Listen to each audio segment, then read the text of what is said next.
Let's begin by telling you that the Secretary to the Government of the Federation, Judge Akume, has called on Nigerians to refrain from participating in the planned nationwide protest amid the ongoing economic crisis. And speaking at a ministerial press briefing in Abuja on Wednesday, Akume emphasized that Tinubu's regime is actively working to address the challenges facing the nation. He expressed confidence that the various interventions by the federal government would soon alleviate the hardships being experienced by Nigerians. The SGF also urged the people to focus on their legitimate businesses rather than joining demonstrations planned across 36 states and the Federal Capital Territory.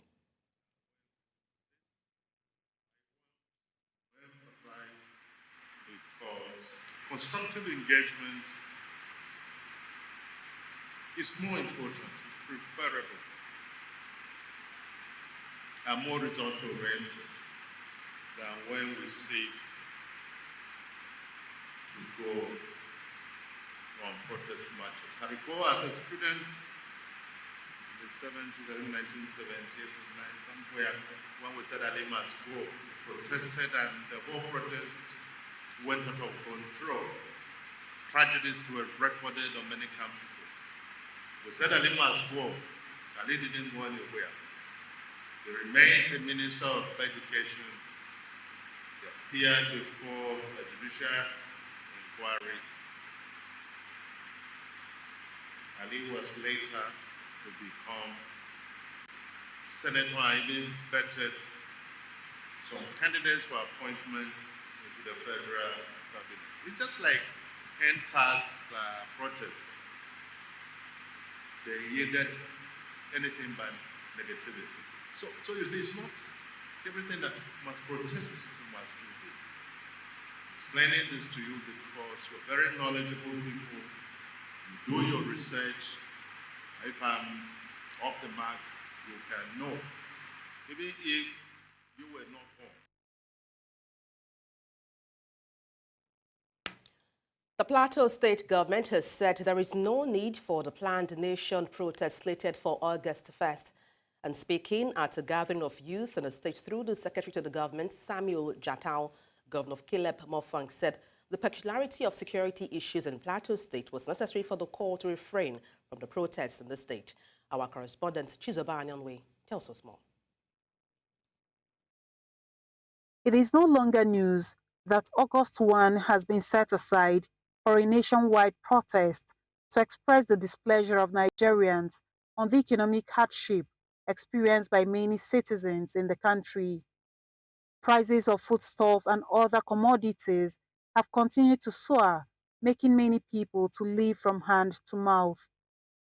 On the basis that Plateau has suffered many unrests over 2 decades and still grappling with fragile peace, the government urged youth leaders to stay away from the protest in the interest of peace.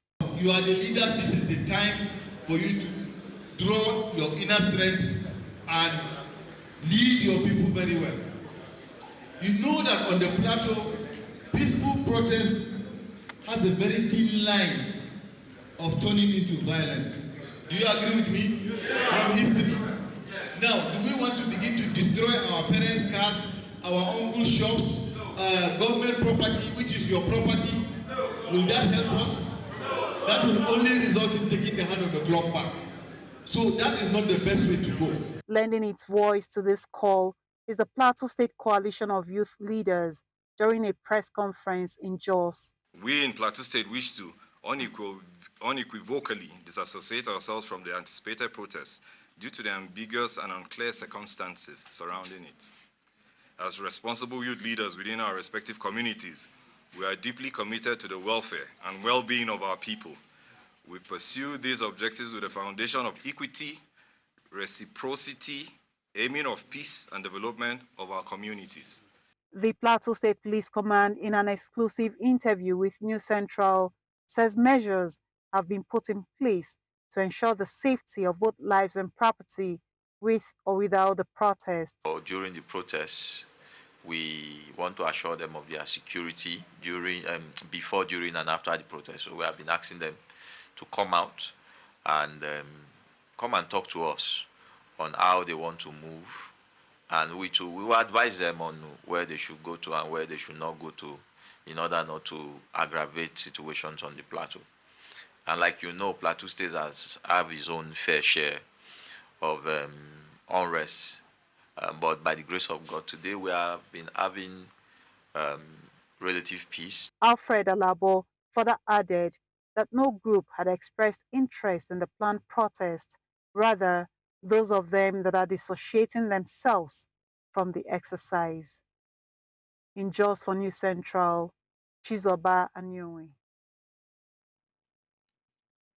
Earlier on the News Central Breakfast Central show, human rights activist and convener, Revolution Now Movement, Omoyele Sowore, has this to say on how long it should take the government to address the agitators' demands. Really interested in resolving these issues.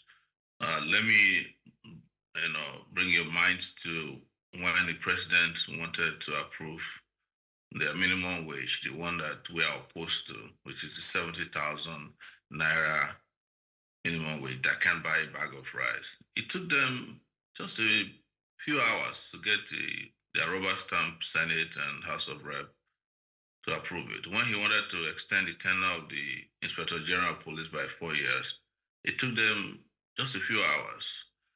When they wanted to buy a private jet for $100 million, it took them just a few days before. I'm sure negotiation might have been on, but without making it so complex for people who are listening to you, we always make it sound like it's impossible for things to get done in Nigeria whenever it favors the public. But whenever it wants to favor the political class, it doesn't take time. It doesn't take time to get anything that they want. It doesn't take them time for them to loot. It doesn't take time for them to destroy. It doesn't take time for them to oppress and suppress Nigerian people. It doesn't take time for them to kill the people of Nigeria. But when Nigerians demand for things that are existential in nature, that enhances their dignity and well-being, we are always... And to talk about the planned protests is security and risk management expert, Adekoya Onyekachi. Good afternoon. Glad to have you join me on the news.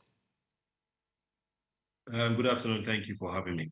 Okay, let me kick off with a recent virtual meeting where the IG of police, that's Kayode Egbetokun, held a virtual meeting with stakeholders of the protests, including, Femi, Kayode, Femi Falana rather, and other stakeholders of the protests. And one of the things he mentioned was that the protests should be contained or restrained to two areas, and that's the Gani Fawehinmi Park in Ojota, as well as the Peace Park in Ketu.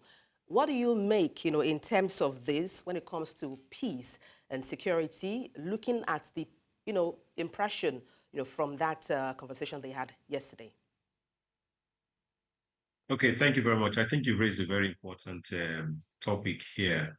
Against the background of the ongoing protest culture that seems to be taking the entire globe by storm.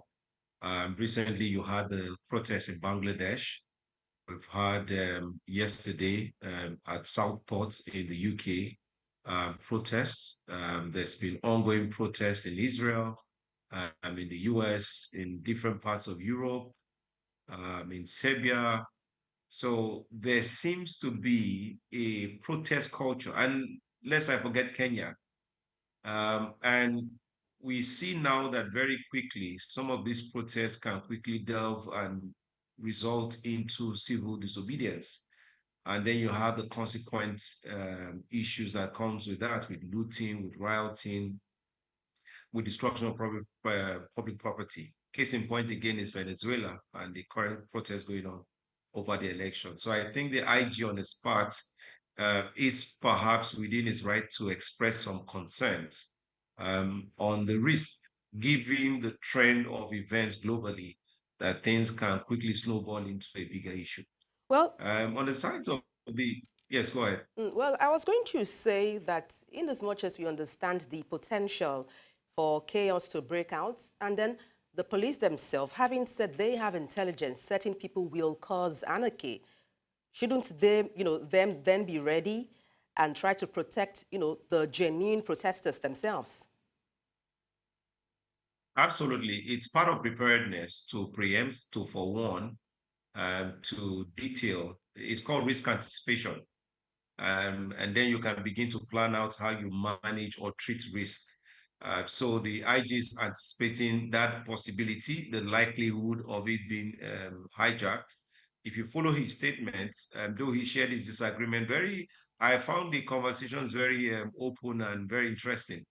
The civil society groups on their own part were also on the strength of the position given to them by the Constitution. I mean, protest is a fundamental right, as it were, and is enshrined in the Constitution. So as long as the protest goes on peacefully without events, I'm not sure there's much that even the IGP can do other than do what the Constitution says he should do, which is to provide security for every person that gets involved in the protest. But that would not stop the IG from raising what he sees as a potential for hijack.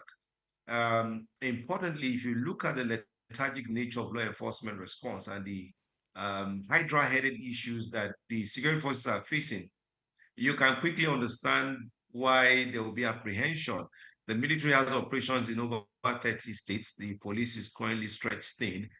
So if you have a situation where crises break out across the country, it's not something I think that the police is readily positioned to immediately contain. And so that's why you hear them talk about allowing the protesters gather in one place, which is easy for them to manage, considering the other issues that you have of insecurity in the country. I think that's the background to speak. No, talking about security, you've talked about limitations of the police force, force, and then I wonder, looking at the amount of money being allocated to security, one would think they have learned the lessons from the NSAS protests and are more ready and prepared for this nature of protests, to hold or not to hold on August 1st. But let's leave that for now. I want to talk about security. In terms of this protest, we have seen protests for the protest and also protests not for the, against the protest. Now, different groups have come out, agitations here and there. There seems to be sort of an apprehension, in town, or anxiety, I should say, in town. We've seen different meetings, fake meetings, stakeholders meetings, and certain people are coming out to threaten those who are going to come out to protest. Particularly is a former Niger Delta freedom fighter, that's Asari Dokubo, who has said anybody who comes out in River State will collect woto woto, in his words. What do you make of threats being reeled out to protesters who intend to come out to protest? Don't you think the security of officers or the police force need to address those threats, to those who are to come out to protest? Absolutely, you're very correct, but I don't think I want to join issues with a very interesting person as Asari. No, I mean, I'm talking from a security point of view. I just cited an example. Yes. I mean, it's the same character who was at the State House and issued a statement from the FEC chambers, also making disparaging comments against the Nigerian security forces. I think that you should class Asari's comments as you would class any statement from a politician. And managing politicians within the construct of a democracy. I mean, how do you define what woto means in the law court? Where is that position in our laws, even in the Constitution? So the statements are neither here nor there, but I will say this. Your rights cannot abrogate my own rights within reasonable limits. So those who wish to protest are within their rights. Those who wish to counter protest within their rights. I think democracy is just being deepened. We can't all see issues the same way. We've come from a long history of military rule. Just 1999 is just about 25 years ago, and we're still in nascent Fourth Republic. So I think that our polity is being enriched with this protest, counter-protest, the protesters putting government on its toes. This government and this administration made promises. Even though the president said we shouldn't feel sorry for him, he has come out to say he's a product of protest and he supports the protest. So by all means, I think that forces within the polity will keep working in such a way that everybody's on their toes, working for the good of Nigeria. Okay. So I mean, I'm quite fascinated by the energy. I want to just butt in there because we're pressed for time, but I need you to advise people coming out to protest. Just in a sentence or two, what's your advice to those who are to come out to protest to toe the line of safety and caution? Yeah, so generally we've put out an advisory to advise people to avoid large areas. If you are going to protest, protest peacefully, avoid heated arguments, pursue the path of de-escalation. If a matter is beginning to get out of hand, withdraw to a safe position and exercise general caution. If the condition does not permit or is becoming increasingly difficult, I would advise people to just retreat to safety generally. And importantly, for the people planning the protest, they also have a duty of care to other users of the road or the facilities to ensure that they leave the facilities at least not worse than they met it, and also try and engage in what we call crowd action. There must be people within their own ranks that will be able to spot out would-be troublemakers and immediately point them out to the police that will be with them, so that this exercise can go on civilly and our democracy and our policy can be the better for it. And that's a fine That would be place my to advice. anchor it. Thank you so much for your perspective on the news. Adekoya Onyekachi, security and risk management expert. Many thanks indeed. Thank you for staying with us. The Nigerian Educational Loan Fund said it would disburse the sum of 850 million naira to institutions as fees today. And this was part of the over 1.7 billion naira that has been disbursed to about 20,000 students. The managing director of the fund, Akitunde Sawyer, made this known during an ongoing press briefing in Abuja.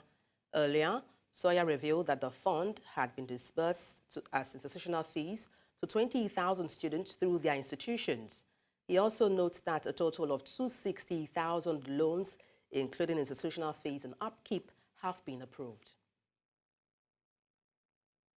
Away from that, Gombe State Governor Inuwa Yahaya has expressed concerns over the state's ability to meet the new 70,000 naira minimum wage, which was recently signed into law by President Bola Tinubu following agreements with joint labor unions. He was speaking during a stakeholders meeting on the planned nationwide End Bad Governance protest. Yahaya said that the current lean allocation to the state, it would be difficult to pay the new minimum wage. He also speculated that many other states might be facing similar challenges. Despite these financial constraints, the governor emphasized the state's commitment to providing relief to its citizens.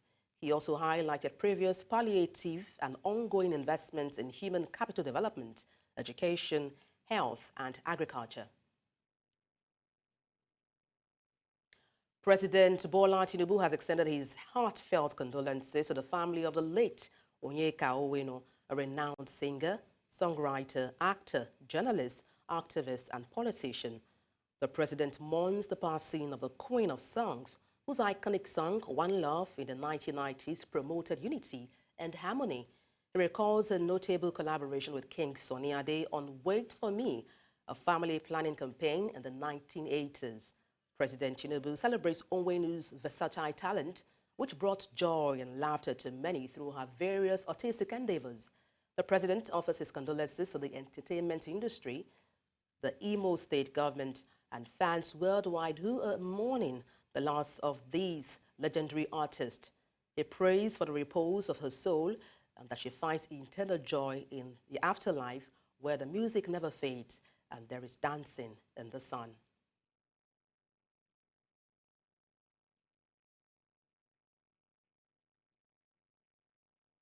And now to security matters. New details have emerged regarding the kidnapping of former federal lawmaker and immediate past commissioner for technical education in Delta State, Joan Onyemachi. Reports say kidnappers abducted her off DBS Road, Asaba, and transported her to the bank of the river, Niger. A trend and video clip shows the kidnappers arriving at Otu-Ogo area in Asaba State, and there they blindfolded her, placed her in a waiting boat and sped off. Gunshots were fired to ward off any potential intruders as they departed from the riverbank. Before leaving Asaba, the kidnappers set fire to the car they used for the operation. The radicalized women formerly associated with Boko Haram have taken center stage, offering unique insights and solutions to ending the insurgency in northeast Nigeria. And this was during an event tagged Building Bridges of Reconciliation, a community-based approach to radicalized, reintegrated, organized by Alami Foundation for Peace and Development in Maiduguri. Umaru Kirawa reports. Complex situation in Nigeria's northeast region, where over 162,000 insurgents surrendered to the government. Stakeholders here discussed the complexities of connecting distinct gaps between the de-radicalized women and girls within the communities. Rejecting their offer to surrender, again making it impossible for us to have peace and security as we are experiencing today. When we experience the mass exits of surrendered former insurgents, the government was between the devil and the deep pussy. Former Boko Haram women who have successfully reintegrated into society provided valuable input on combating the persistent insurgency in northeast Nigeria.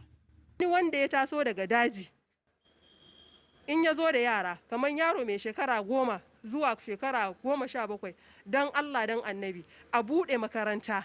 Makarantar ne ya zama body school na maza daban na mata daban, a yi counseling na yaran nan don saboda abin da yaran nan suka gani da kuma abin da suka ga ana yi tunanin mutum mai shekara 70 ma wallahi ba zai dauka ba. Yan hijira ma ba an rike su a garin nan gabaki daya, Borno State gabaki daya ba an rike su bare Boko Haram.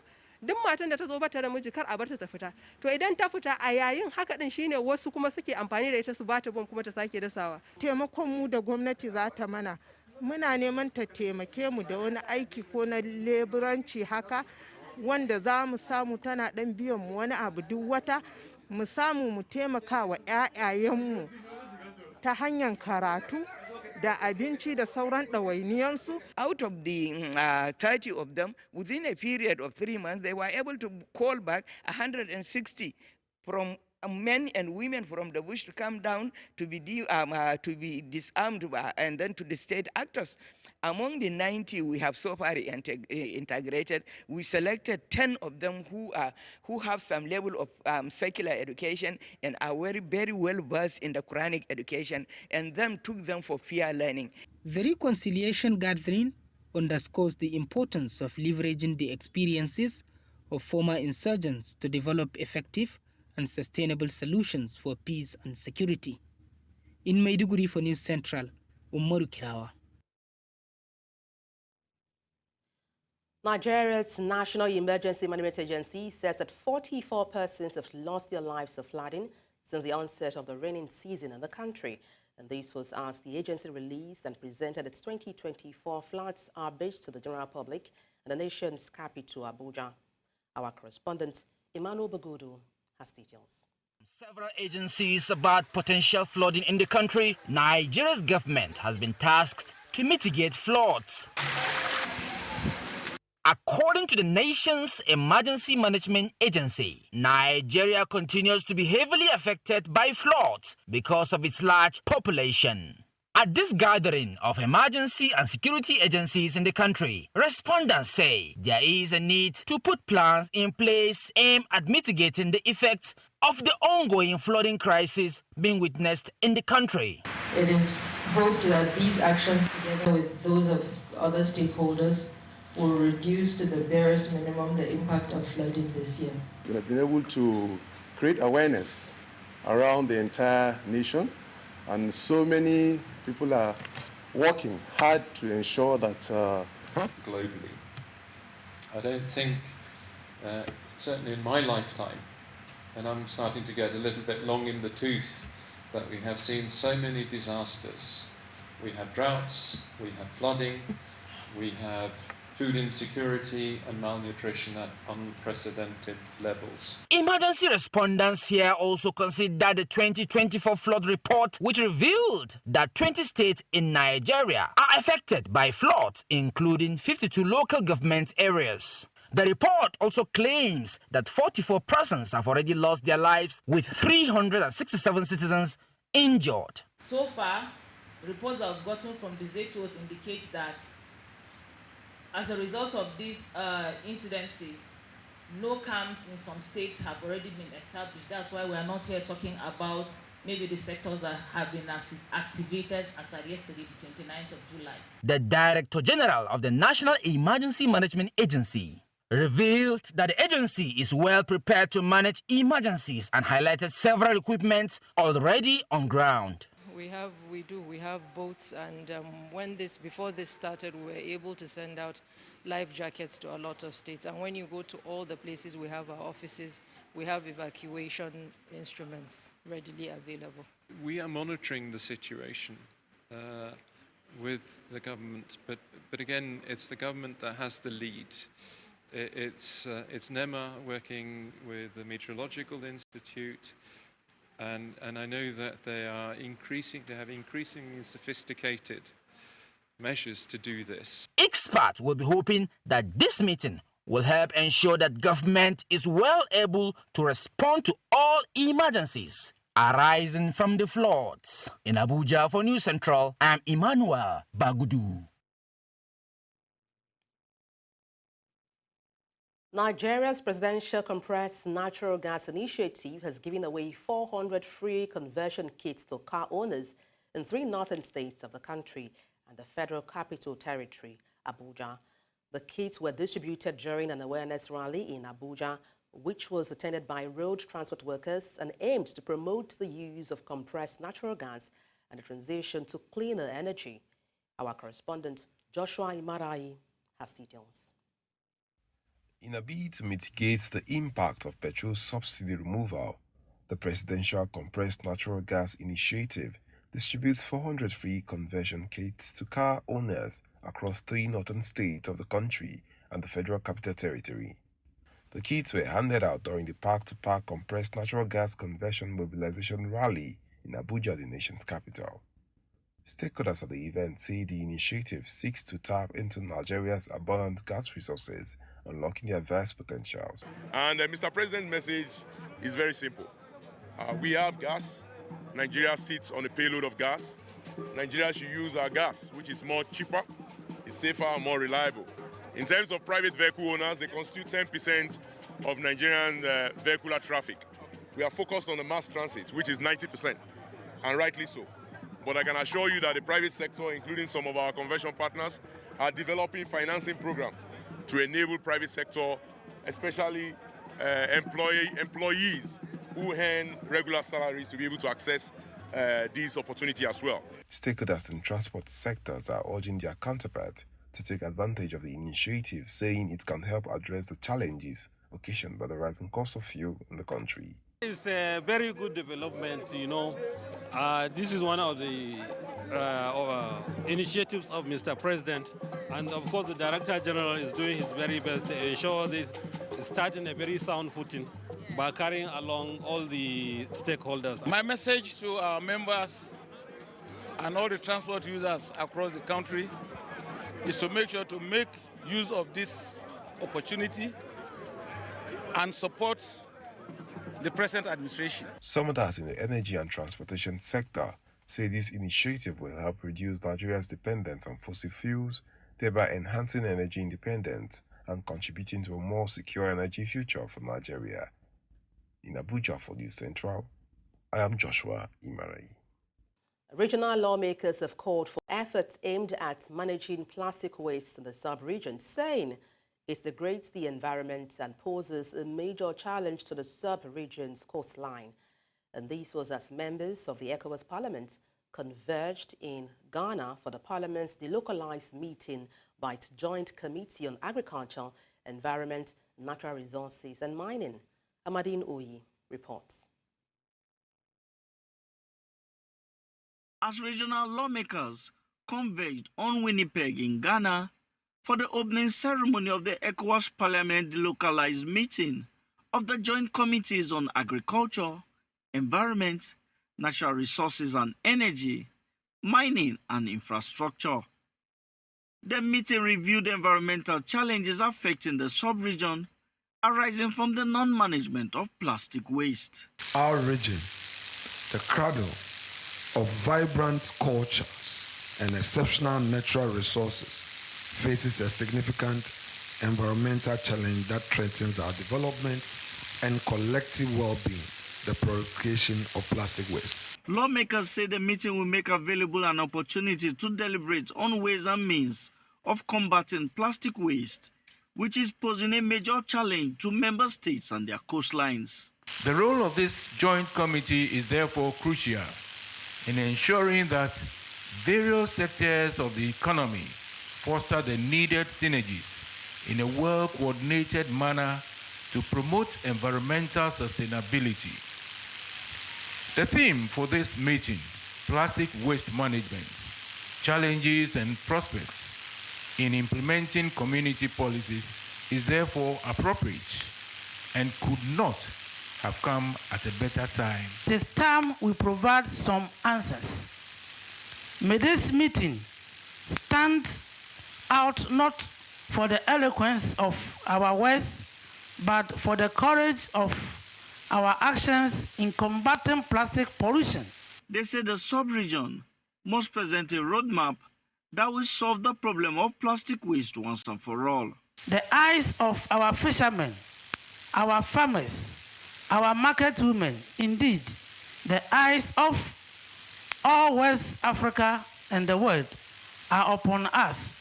Let us show them what West Africa resolve and ingenuity can accomplish in the face of this environmental crisis. Nigeria and other West African countries are so blessed that we have the products of plastic, but we also have alternatives that are biodegradable, that can be useful to our land and even our ocean.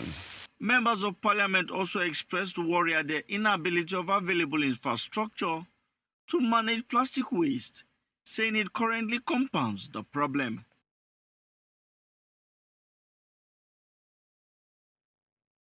Let's cross to East Africa, where Sudan's Army Chief, General Abdel Fattah al-Burhan, was evacuated on Wednesday following a drone attack on a military base he was visiting in the country's east. The attack took place at the Gibet base, approximately 100 kilometers from the Port Sudan, where the government aligned with the army has relocated amid the ongoing conflicts in the capital, Khartoum. The army reports that 5 people were killed in the drone strike during the ceremony at the base. Witnesses confirmed that General Burhan managed to leave the site unharmed. The attack has not been claimed by the paramilitary rapid support forces. The incident marks the first attack on a military base in the Red Sea state, where the army, government, and United Nations have moved their headquarters. 17 human skulls, including those of children, have been unearthed in boxes in an underground chamber at a suspected shrine in the central Uganda. Now, children foraging for firewood outside the village of Kabanga near Mpigi town, approximately 40 kilometers west of the capital Kampala, made a grisly discovery. Shocked villagers reported to police that they found metallic boxes containing what appeared to be skulls in an underground chamber. According to police, the chamber was well built and measured over 2 meters deep. On 28th, we recovered 17 skulls in a place called Kabanga Village, Wadisi Parish, Mpigi Town Council. We recovered them in a shrine of a suspect called Tabula Ruja. He's a suspect of a murder case of an engineer called Daniel Bosa. Discovered it through, there were some children who were trying to look for firewood around, and they discovered the hole. They informed the police. Police swung into action very fast, and we got some 4.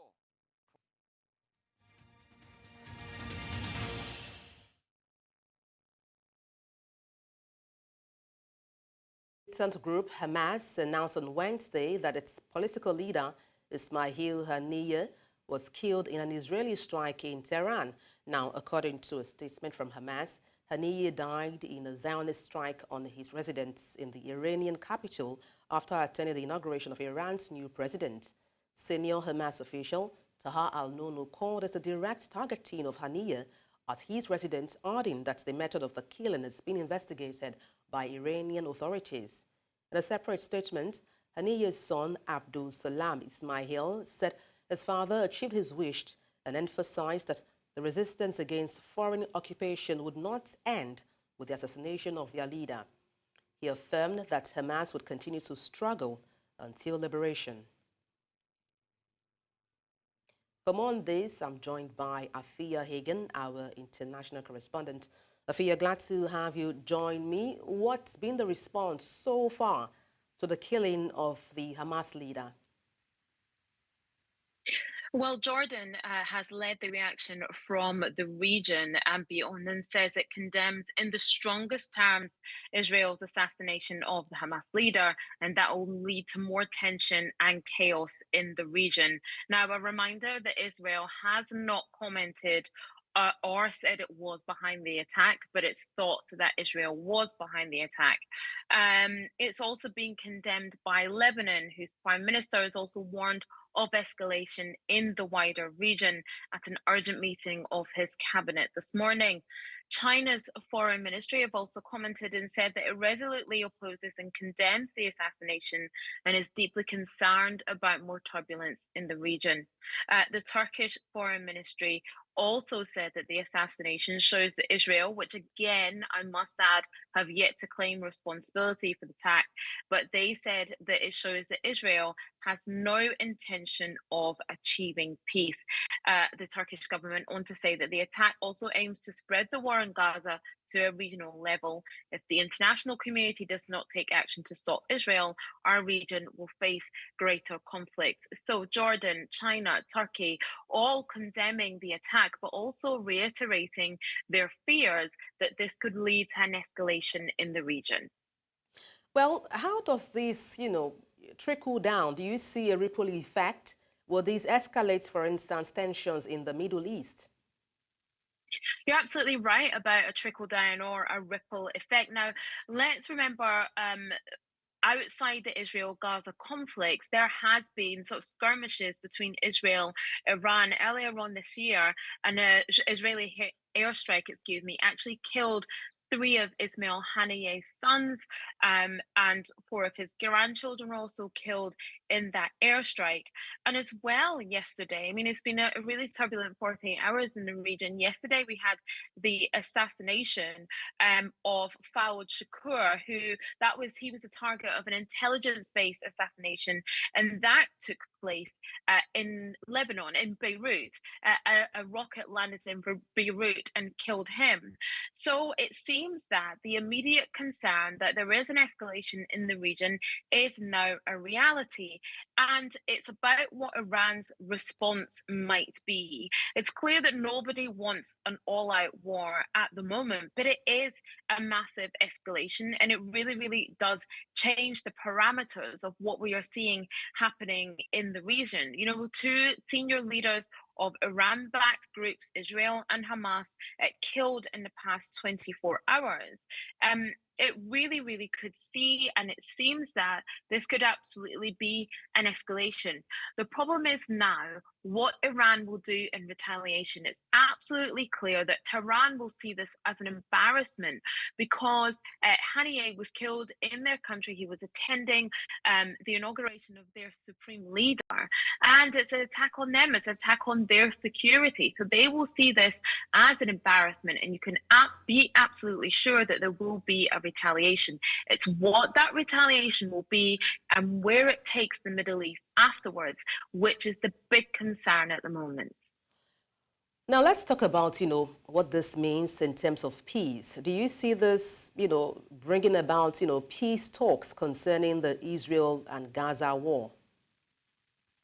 Well, it seems that the peace talks are at best on pause and are at worst scupper. Now, Qatar have said that Qatar, a great broker when it comes to peace talks, and talks were actually just taking place in Rome over the weekend on Sunday. But Qatar has said, how can ceasefire talks succeed when one side kills a negotiator, implying there that Israel has killed a negotiator of Hamas. Now, Haniyeh, yes, he was the head of the political arm of Hamas, but he was seen as more of a moderate and was very present at peace talks. He was one of the people that was absolutely driving peace talks. So it looks like now, if Israel have killed someone on the other side, if they take responsibility for this attack, it now seems like, look, the peace talks are at best on pause and at worst dead in the water at the moment. Well, thank you so much for your perspective on the news, Afia Hagan, our international correspondent. Many thanks, Afia.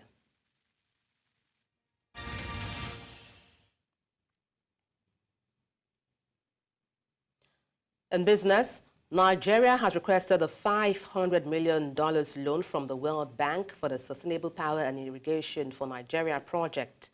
The project aims to improve dam safety, enhance water resources management, and address water security challenges. It includes strengthening irrigation, modernization, dam operation, and safety improvement. By implementing sustainable practices and modernizing dam operation, Nigeria aims to secure water supply, promote agriculture, and mitigate floods and droughts.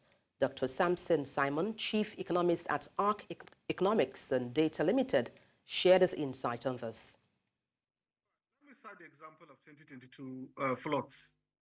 There were losses to the tune of almost $7 billion. In Naira terms, it's a lot of money. We'll be talking around 10 trillion Naira, considering the current exchange rate. So if that can be mitigated, or if it can be forestalled, I think that will go a long way in impacting the economy. And then, apart from floods, also for droughts, we're talking about irrigation. And we should not just limit ourselves to rain-fed farming. We need to go beyond that. We need all year-round production of food.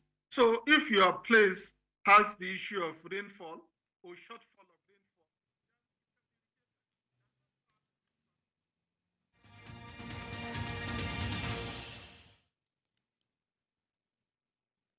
the ongoing Paris Olympics haven't exactly been kind to Team Nigeria, with many athletes eliminated early. However, with the impending commencement of the track and field event on Friday, August 2nd, many Team Nigeria members are confident that the situation will improve. 35 Nigerian athletes will be participating in track and field, and one of them is four-time national women's hammer throw champion, Sade Olatoye. Olatoye, who also holds the African record for the women's hammer throw, will be competing in the shot put at the Games instead. She was speaking to our Olympic partners Making of Champions earlier and said she is very confident of making a major statement on the global stage. I'm hoping to make the final. I know that with the work and the preparation I've been doing with me and my coach and my training partners, I know that I'm capable of making that final, and then getting the additional 3 to 6 throws in the final. I'm excited to just... The Athletics Federation of Nigeria has said that they cannot explain how the name of the women's 100-meter national champion, Favor Fili, is missing from the women's 100-meter events of the Paris Olympics Games, insisting she was registered for the 100-meter, 200-meter, and the 4x100-meter relay. Ofili raised alarm on Tuesday night, accusing the Nigeria Olympic Committee and the AFN of failing to register her. However, Technical Director of the AFN, Samuel Onikeko, said the body is as shocked as the athlete over this development. Ofili qualified for the women's 100-meter during the AFN National Trials, which was held at the Samuel Ogbemodia Stadium in Benin City. She had a new personal best of 11.06 seconds to secure her first national title as well.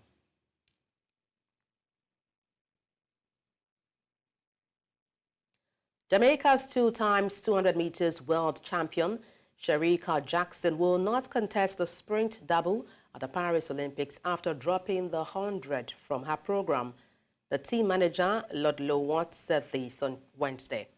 Jackson, who pulled up with a calf cramp in her final outing before the Games in Hungary on July 9th, clocked her season best of 10.84 seconds to win the 100 at the Jamaican trials.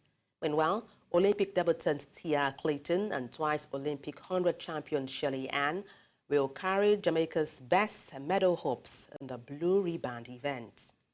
And that's all on the news. Let's take a look at some of the major headlines. Federal government has urged Nigerians to shun nationwide protests. Nigerian students to get 850 million naira education loan fund today. We also told you that Sudan's military chief al-Burhan has survived drone strike in Gebet. Send your eyewitness report to the WhatsApp number on the screen and do follow us on social media. We are at News Central TV. You can watch us live on DSTV channel 422, Star Times channel 274, Avo TV and YouTube. Many thanks for watching.